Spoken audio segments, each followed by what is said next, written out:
Diversity of microbes ఈ పేపర్‌కి సంబంధించి దీని యొక్క మోడల్ పేపర్ ఏ విధంగా ఉంటుందో ఒకసారి డిస్కస్ చేద్దాం. ఓకేనా? సో, అయితే మీకు ఫస్ట్ 2 సెక్షన్స్ ఉంటాయి. Section A, section B. ఓకేనా? సో, అయితే సెక్షన్ ఏలో మీకు 5 మార్క్స్ క్వెషన్స్ ఉంటాయి.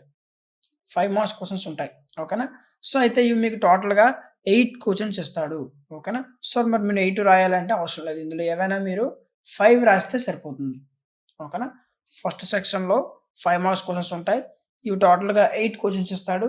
ఈ 8లో మీరు ఏవైనా 5 రాస్తే సరిపోతుంది. ఓకేనా? సో, ఈ 8 క్వెషన్స్ ఏవైతే ఉన్నాయో ఇవన్నీ కూడా చాలా ఇంపార్టెంట్. ఓకే. ఖచ్చితంగా మీరు ఈ పేపర్‌లో మిస్ చేసుకోకుండా చదవాల్సిన క్వెషన్స్. Section B. సెక్షన్ బిలో మీకు 10 మార్క్స్ క్వెషన్స్ ఉంటాయి నాన్న. ఓకేనా? సో, అయితే ఇవి 10 మార్క్స్ క్వెషన్స్ ఉంటాయి. అయితే ఇవి టోటల్‌గా 5 క్వెషన్స్ ఉంటాయి. ఓకేనా? సో, ఒక్కొక్క దాంట్లో మీకు రెండేసి ఉంటాయి చూడండి. ఏ, బి. ఇందులో మీరు ఏదైనా ఒకటి రాస్తే సరిపోతుంది. ఇలా మొత్తం మీరు 5 రాయాలి. ఓకేనా? సో, ఇవి రాసేటప్పుడు చాలామందేంటంటే ఈ 2 రాసేస్తారు. ఆ! ఈ 2 రాసి లేదా 10లో మళ్ళీ 2 రాసి ఏదో ఒకటి వదిలేస్తారు. అలా చేయొద్దు. ఈ రెండిట్లో మీకు ఏది పర్ఫెక్ట్‌గా వస్తే దానికి ఎక్కువ ప్రిఫరెన్స్ ఇవ్వండి. ఓకేనా?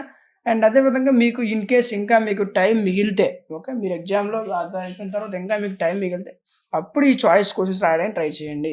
కానీ టైం వేస్ట్ చేసుకొని చాయిస్ రాయొద్దు. ఓకేనా? సో, ఈ విధంగా మీకు 10 మార్క్స్ క్వెషన్స్ కూడా 5 ఉంటాయి. ఈ 5లో ఒక్కొక్క దాంట్లో 2 ఉంటాయి. అందులో ఏదైనా ఒకటి రాస్తే సరిపోతుంది. ఓకేనా? సో, ఈ విధంగా మీకు సెక్షన్ బి అనేది ఉంటుంది.